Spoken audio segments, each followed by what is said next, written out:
పెట్టి కమిషన్లు వేసి మమ్మల్ని ఏదో ఇబ్బంది పెట్టినంత మాత్రాన వేధించినంత మాత్రాన ప్రజల తరపున ప్రశ్నించడం బంద్ చేస్తామనుకుంటే అది కాంగ్రెస్ ప్రభుత్వం యొక్క అవివేకం అజ్ఞానం అవుతుంది తప్ప ఇంకోటి కానే కాదు.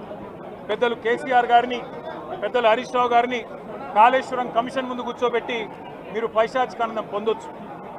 ఇవాళ ఏసీబీ ముందుకి విచారణకు పిలిపించి కొంత మానసికంగా రాక్షసానందం పొందుతూ ఉండవచ్చు. అవసరమైతే అరెస్ట్ కూడా చేస్తారు కావచ్చు. కానీ ఒకటి పక్క, తెలంగాణ కోసం గతంలోనే జైలుకు పోయి వచ్చిన వాళ్ళం. హైదరాబాద్ బ్రాండ్ ఇమేజ్ను పెంచే ప్రయత్నంలో భాగంగా హైదరాబాద్ బ్రాండ్ని కాపాడే క్రమంలో తీసుకున్న ఒక నిర్ణయం వల్ల మళ్ళీ జైలుకు పోవాల్సి వచ్చినా భయపడేది లేదు. ఒకసారి కాదు 100 సార్లు అయినా జైలుకు పోతాం, కానీ వదిలిపెట్టం కాంగ్రెస్ ప్రభుత్వాన్ని, కాంగ్రెస్ పార్టీని. మీరిచ్చిన 420 హామీలు, మీరిచ్చిన దొంగ 6 గ్యారంటీలు, మీరిచ్చిన డిక్లరేషన్లు ఇవాళ మీరు లోకల్ బాడీ ఎన్నికలకు సిద్ధమవుతా ఉన్నారని చెప్పి వార్తలు వస్తూ ఉన్నాయి. రేవంత్ రెడ్డి గారు నిన్ను మొత్తం రాష్ట్రంలోని బీసీ వర్గాల ప్రజలందరూ గమనిస్తున్నారు. 42% రిజర్వేషన్ ఇచ్చి 42% రిజర్వేషన్ ఇస్తాం అని కామారెడ్డి డిక్లరేషన్లో చెప్పి మోసం చేసి ఈరోజు స్థానిక సంస్థల ఎన్నికలకు మరి రిజర్వేషన్ ఇవ్వకుండానే పోతున్న వైనాన్ని కూడా బీసీలు గమనిస్తూ ఉన్నారు. రైతు బంధు పేరిట ఎలక్షన్ బంధుగా మార్చి ఎలక్షన్లు వచ్చినప్పుడు మాత్రమే రైతు బంధు వేస్తున్న విషయాన్ని రైతులు గమనిస్తున్నారు. నెలకు 2500 ఎగ్గొట్టిన విషయాన్ని ఈ రాష్ట్రంలోని మహిళలు గమనిస్తూ ఉన్నారు.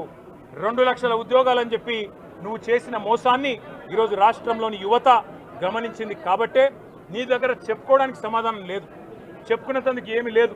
కాబట్టి ఏం చేయాలి, నువ్వు ఏదో ఒక డైవర్షన్ మీద ఏదో ఒక రకంగా ఒక కమిషన్ అని, ఎంక్వైరీ అని, ఏదో జరిగిందని, ఇదిగో పులి అంటే అదిగో తోక అని, నువ్వేమో దున్నపోతు తినిందనగానే నీకు తయారుగా నీ జోడీదారు బీజేపీ రెడీగా ఉన్నాడు. నువ్వు దున్నపోతు తినిందనగానే వాడు దుడ్డని కట్టేయని వాడికి వస్తాడు. మీ ఇద్దరి దొంగ భాగవతం, మీ ఇద్దరి దొంగ నాటకాలు తెలంగాణ ప్రజలకు అర్థమైనాయి.